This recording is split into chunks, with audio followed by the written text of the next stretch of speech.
देश आज एक महत्वपूर्ण निर्णय करने जा रहा है। आज रात 12 बजे से श्रीलंका भारत का एक अभिन्न अंग यानी कि एक राज्य बन जाएगा। आपको कहीं ये मजाक तो नहीं लग रहा? जी हाँ, अभी तो ये मजाक है, लेकिन बहुत जल्दी ये सच भी हो सकता है। और क्या होगा अगर ये सच हो जाए, यानी श्रीलंका भारत का ही एक राज्य बन जाए? इससे दोनों देशों को क्या फायदे होंगे और हम ये क्यों कह रहे हैं कि ऐसा हो सकता है, जानेंगे इस वीडियो में। For India, Sri Lankan Tamils are one such priority. India has been really stepped in. They are helping us. India बहुत help करेगा. We are very grateful to Indian government and the Prime Minister. Indian very helping, no? Very helping. India has consistently called for a fair reconciliation process to give the Tamils justice, equality and opportunities. दोस्तों, श्रीलंका की इस वक्त क्या हालत है, ये शायद मुझे आप लोगों को बताने की जरूरत नहीं है। महीनों पहले से शुरू हुआ मंदी का दौर अभी भी खत्म होने का नाम नहीं ले रहा।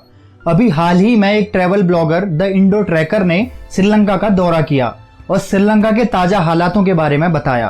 400 ग्राम दूध खरीदा है। 400 ग्राम दूध का प्राइस है 200 श्रीलंकन रुपीज, 46 रुपए के लगभग। और ओट्स खरीदे हैं 200 ग्राम। 200 ग्राम ओट्स का प्राइस है 650 श्रीलंकन रुपीज। यहाँ पे पेट्रोल का प्राइस है जो 150 श्रीलंकन रुपीज था क्राइसिस से पहले, लेकिन अब है जो 450 श्रीलंकन रुपीज है। वैसे दोस्तों, हमने श्रीलंका में आए आर्थिक संकट के बारे में एक सेपरेट वीडियो भी बनाया है, जिसमें हमने बहुत ही आसान भाषा में इस आर्थिक संकट को एक्सप्लेन किया है और श्रीलंका के पूरे इतिहास को समझाया है। नीचे डिस्क्रिप्शन बॉक्स में उसका लिंक है। इस वीडियो के बाद आप उस वीडियो को भी देख सकते हैं। चलिए अब सीधे टॉपिक पर आते हैं। सबसे पहले जानते हैं श्रीलंका को भारत एक राज्य के रूप में कैसे शामिल कर सकता है, यानी इसका क्या प्रोसीजर है। दोस्तों, भारत श्रीलंका को काफी आसानी से अपने में शामिल कर सकता है। इसके लिए भारत को श्रीलंका में एक जनमत संग्रह यानी रेफरेंडम करवाना होगा, और अधिक आसान शब्दों में कहें तो एक वोटिंग करवानी होगी, जिसमें श्रीलंका की जनता को इस आधार पर वोट करना होगा कि उसे इंडिया में शामिल होना है या नहीं। अब अगर इस वोटिंग में 80% या उससे अधिक वोट श्रीलंका के भारत में शामिल होने के समर्थन में आते हैं, तो भारत आर्टिकल 371 का इस्तेमाल करते हुए श्रीलंका को एक अलग राज्य का दर्जा देकर भारत में शामिल कर सकता है। लेकिन दोस्तों, इसके लिए सबसे पहले श्रीलंका के लोगों को अपने देश से चाइना को पूरी तरीके से बाहर का रास्ता दिखाना होगा, क्योंकि जब तक चीन के एजेंट श्रीलंका में रहेंगे, वो कभी भी श्रीलंका को भारत में शामिल नहीं होने देंगे। आइए अब जानते हैं श्रीलंका के भारत में शामिल होने से श्रीलंका को कौन कौन से फायदे हो सकते हैं। दोस्तों, श्रीलंका को भारत में शामिल होने पर सबसे बड़ा फायदा ये होगा कि उसे उस चीन के चंगुल से हमेशा के लिए मुक्ति मिल जाएगी, जो श्रीलंका को रात दिन खोखला कर रहा है। श्रीलंका चीन की हेल्प, फेल और कंट्रोल चाल में पूरी तरीके से फंस चुका है, जहां से अकेले निकलना उसके लिए अब संभव नहीं है। एक भारत ही है जो उसे इस मकर जाल से निकाल सकता है। अगर आपको नहीं पता कि चीन की हेल्प, फेल और कंट्रोल चाल क्या है, तो जरा ध्यान से समझिए।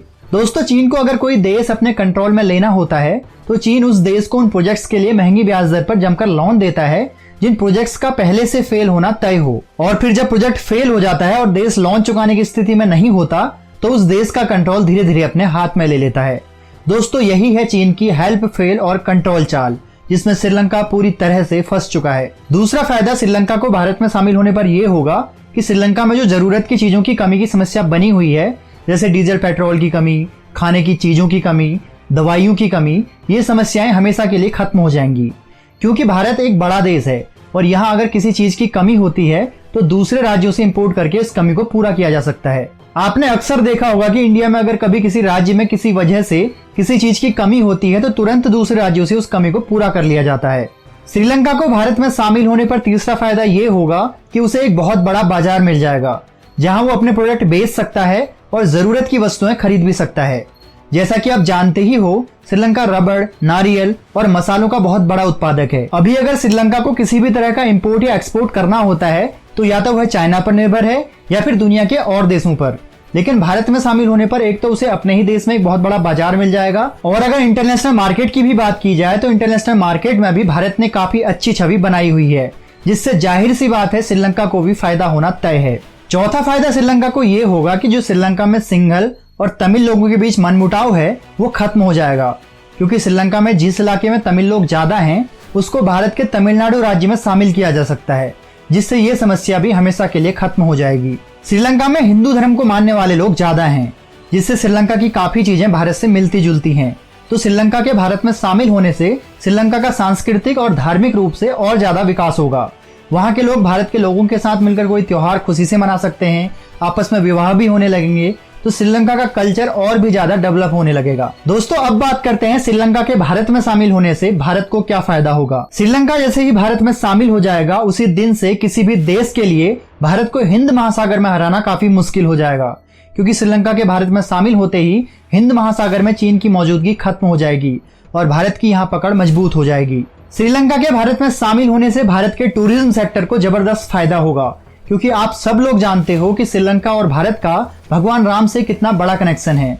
भारत में देश विदेश से लोग राम के दर्शन के लिए आते हैं। अगर श्रीलंका भारत में शामिल हो जाता है तो टूरिस्ट भारत के साथ साथ श्रीलंका भी जा सकते हैं और श्रीलंका में आए हुए टूरिस्ट भी बिना किसी वीजा के भारत आ सकते हैं, जिससे भारत के टूरिज्म सेक्टर को जबरदस्त फायदा हो सकता है।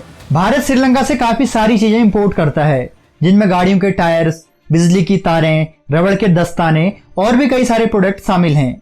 श्रीलंका के भारत में शामिल होते ही भारत अपने आप में इन सारे प्रोडक्ट का मालिक बन जाएगा। तो दोस्तों ये थे कुछ खास फायदे जो श्रीलंका के भारत में शामिल होने पर भारत को मिलेंगे।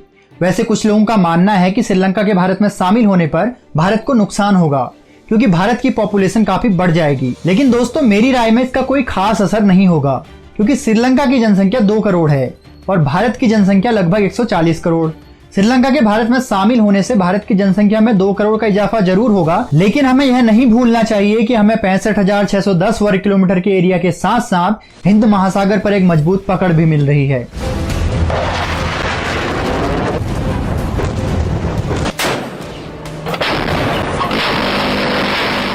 तो दोस्तों ये थी श्रीलंका को भारत में शामिल होने को लेकर हमारी राय। इसको लेकर आपको क्या लगता है और आपके हिसाब से श्रीलंका को भारत का हिस्सा बनना चाहिए या नहीं, नीचे कमेंट बॉक्स पर जरूर बताएं। मिलते हैं अगली वीडियो में। नमस्कार।